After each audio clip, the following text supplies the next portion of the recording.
Colorful responded kulive yakaitwa na Maloti na Hulengende akati mukomana anga kukusiya nekuti akati iye achanakirwa newe uye kana muri mese haichatomira akuda isusu vasikana varisilenda somhlaba akusiyana newe bhotoro reorosi. Ataura zvakare akati mwana wako Namatai ainetsa Amia nekuti Amia hatauri so akaiswa chipikiri pachino chake zvakazoita kuti chero sisi amai maka vati de watora mwana wamubvisisa pano nekuti hapasi sefu. Kozi Amia tukumubvunzo twakaita sei ari kuti hanzi ndakapinzwa chipikiri hanzi naNamatai here junior anomuziva ndikati Namatai wachona izera rakaita sei vanti mudiki akandipinza chipikiri ipapo chakazvimba chinhu chemwana hatisikana kutombovhurika first day ratoya takatomboti pamwe maybe hameno zvaakangoitawo sotira kuti achigezeswa ari kuchema nezuro hana kutomborara achichema nechinhu ichocho akatokuvara chero even makatofonera mbuya vacho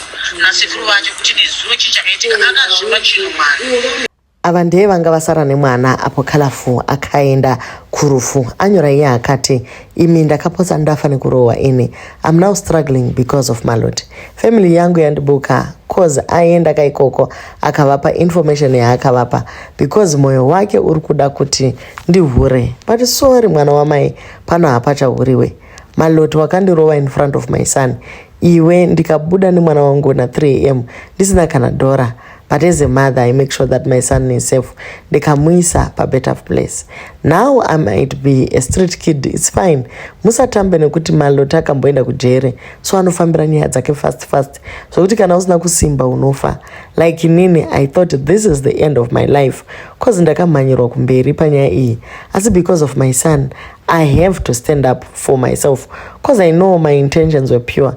That's why Maloti akandidzosa after aona machatsi angu naNgende. She realized kuti I'm innocent and Ngende anondida. So kunditora back akanditora Maloti cause aitya kuti Ngende anoteera kuzogara neni. She paid everyone Maloti kuti ini ndiwe chiseko but musadaro kuti ndega ndaingoona kuti kufa ndo deal. But I also have loyal friends vakangondisimbisa. Now yes ndiri chigunduru. As I believe kuti munhu wese ane second chance kuna Mwari. So I believe I will make it in life. After being abused, kurohwa, kurumwa in front of my son, as I am here typing and kufema. Koma loyal fans, imbondikandirayoka ma $2 ndibatsirike. Cause gules malo mawina. As deep down, you know the truth. This year, nasa andina rent andina food. But this is my year to make it. I stand up for myself. Maitikiro azo aya akutondiratidza kuti no man, this is my year. Ndichabudirira nekushanda. Wait kusvikira December kamuone kubata kwake hake. Kana ndakapona pandakarumwa nekupiswa face. That means rino Mwari vachaita munana. I will take care of our baby Ngende. Kubvisa nhumbu is a crime. So ndo mashoko ari kubva kuna Colorful ari kungotaura same statement kuti pawakandidzinga waifunga kuti Ngende anonditeera ukandidzosa pamba. Hatichaziye kuti yakubhilivha online here kana kuti chokwadi. Ukaona munhu achiita 7 statements akangostika pane iroro 1 raakabata ka maybe ameno zviri kuitika. Regaitise audio yake achitaura. Okay, iyi nyaya yekuitika masitris inyaya yangu naGugu naGules naMaloti. Andione reason yekuti Kismo ange arimo because Kismo akupindura pakuti ndakamuudza kuti mwana mai udayo chimamiswa udayo chipurunwa tiza but seka munhu kanenge kane nzara mwana mai waiziya kakabva kaita kundibhitira vashambisha venza but izvozvo hazvisisina basa. By then Gules mimi Maloti my TikTok account I was trying to pinda pa live mwana mai ndatoka win already account wakatora makwende pa TikTok wakatora ka wina but it's fine ukatotora ukatowina ende zviriko waiziya but inini izvezvingwai around kuma 300 rega ndimbogeza ndimbonyatso refresh waiziya ndonyatsoyageza since ndakanzi naMaloti andigeze ndofanira kukama musoro everyday so apa pandakufanira kumbonopinda mbavhu ndogeza ndonyatsoya ndakageza sezvo ndirimainini ndofanira kuzviteerera zvaanotaura Maloti because ndigulezi kutoti geza mwana mai geza kuti mwana wamai geza murume wedu anoenda saka zviriko futi. So apa magetsi anti magetsi ariko sapa pana muromera mudziya anti isingazobuda because maloti adifafa adi kundona chase uchigeza uchinuwirira yepagasi futi waiza anotanzi anoda zvakachena so apa pandonya soto inozo kuti unodzingwa nemurume kawaiza gulezi kamuna chikuti geza unonga chikuti geza alright ndisati ndapeusa tsvara yangu dongova pakashoti maloti panyaya dzese dzakaitika I thought kuti iwewe uchauya pasocial media uchitaura chokwadi but iwewe wakauya panapa pasocial media uchinyepa at first iwewe pawakabata nyaya yangu naNgende iwewe wakatonditeera kwananga ndiri because wakafind out kuti Ngende anotokorerwa nini zvekudaro uye Ngende anotondida zvakatopfurira. That's the reason why wakuzontora because waive scared kuti chi ndiani andeve kunze kwenyika vari kutora mainformation paruwa mai itochishanisa pachacho vodze zvaunoda vodze vana basa and I have seen hanzi zvonzvo hanzi hekalafu hanzi chi hekalafu vanhu vawanda muna mai sadaro I stand up for myself neshamwari dzangu inini mukunzwisisa chismoa kana basa ndosvika matoona nditoti pakavhidhio akaka ndo last kutokataurawo because kange uripowo pakuti ndakakanunura kachida nomamisiswa ikuchaja fanira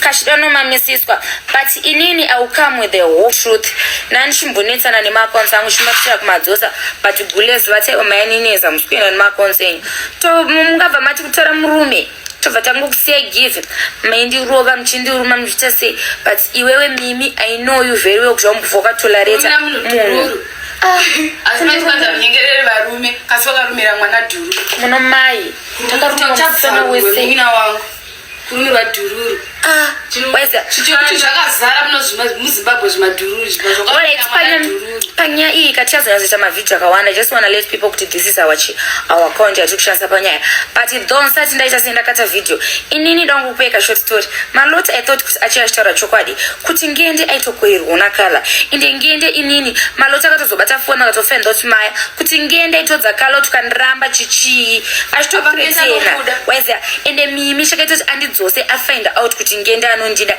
inye kuti she was scared kuti Ngende achatiza nini chekuyananisa naketina umusingaziwa achatiza nini alright iwe mutsotsotsonyengerere varume hamurwire but iwewe wani powakazoti nini naNgende there's something going on wakandirova wakandiruma wapedza ndirova wakandirumba Ngende akatora matombo akapwanya TV akapwanya mota yake because haana simba mamakawanda but aitotira kuprotecta inini after protector inini ndobva ndaenda waiza Ngende atira protector inini ndobva ndaenda waiza ndatoenda kudaro Ngende bva tonditi chero zvikanzi mawirana naMimi sei usadzoke mwana wamai ndokuchengeta uri koko waiza because Ngende ndianga nitadzira ende pamachatsi Ngende ndodawo zvakanaka miri wako wakatwasanuka wamaloti ungati kachigupu kutanga kachigupu keoros musadaro gulezi vangu so okay sorry waiza so transferred the whole story like waiza so apa pana ndisina kunyarara panyaya inongo chitutora na kisimo yati mudaire because ana basa munhu anonyepa tanzi colorful akarana Mickey Black ndodana Mickey Black antofungira nachiziya kismo in a real life you see by then inini nyangu pakuti I will come with the whole fucking story but maloti usa personalize dick iwe deep down you know kuti Ngende akudi iwe kunditera kwakandita after wa find out my chats kuti ndakusexira Ngende akatotora ega baba chats kuti ndakakuda from this and this wakayozonditora because iwewe wanga wakufila kuti Ngende ashanditerere osangogara nini waiza mwana mai ndobva wanditora muzandadzoka waiza so iwewe une problem yekuti isusu tinototi alright chero vanhu vakatituka inini ndiri munhu I don't give us reputation yangu yangotanga nekutukwa nevanhu because hatinyebe but iwe unopersonalize yet you know kuti Ngende doesn't love you iwe unotozoti Ngende akude ndosvika wakanotora semurume aite kodzero dzake semurume ambohla marudzi nemarudzi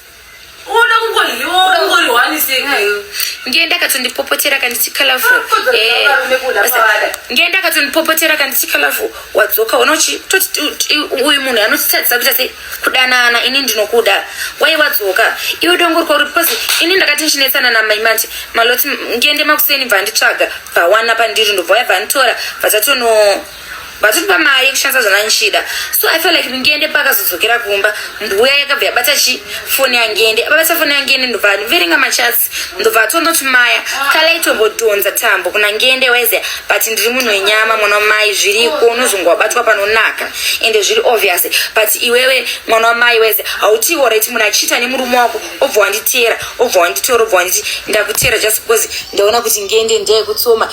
Yes, iwewe wakani ndakatodisappointa ngende pakuti ngende akatondudza kuti mwana mimatozvibata kuti ndokuda saka achatombokutero tudzoke padhuze so that inini newe hatiwani mukana ndazoti bhobva natozodzoka wese natozodzoka natikuzongodzoka zvazvo tinaro tingoti maya nangende so neti ndikapisa mwana wangu kuindimara ndakagara pamba wese mila minosefilopo ngenda dondirore mimozingatorerete pamberi 3 wese alright nyaya yetikuipedzesa repetition yangu yakatangotangwa panda panekutanishwa whether a lot of people are more than 1,003 I will stand up for myself and ndozvimiririra ndiri ayani and I'm ready for everything because inini ndine mavhi 11 angu nangende ningochizoti ndikugara pamba namaloti we are dating but unongochitokwanisa kunyora chat rekuti baby because waitozoti mima anobata foni yangu edotongoti azviziye 2 ngende iwewe the reason why wairamba uchindisomera ndetombobvunza kuti wani mimi bo but chinhu chako hachamiri posi mimakomba but anyways it's fine. Inini guys I have all the chats everything ndoda kutransfer kuti inini nyaya yandishauya nchira manchira panapa ene njaya nchitaura every day ende papa pandrumwe toka video kanaka clip because I just want to vanongowana ndo so that this life because this is my account so ndongoso nongowana so vadzita chitu vadzita life then inini nyaya ya kismana basa akwakana basa ako wese akakana basa wese atingokwana pazvimanyaya neshikatorika devo because vanhu avazvizive wese inyaya kuti devo number 2 inini ndishaya panapa nemavhi 11 nenyaya whether you trust me or not I don't give a but don't go kuti guys don't personalize or masinga kudei out there bombo class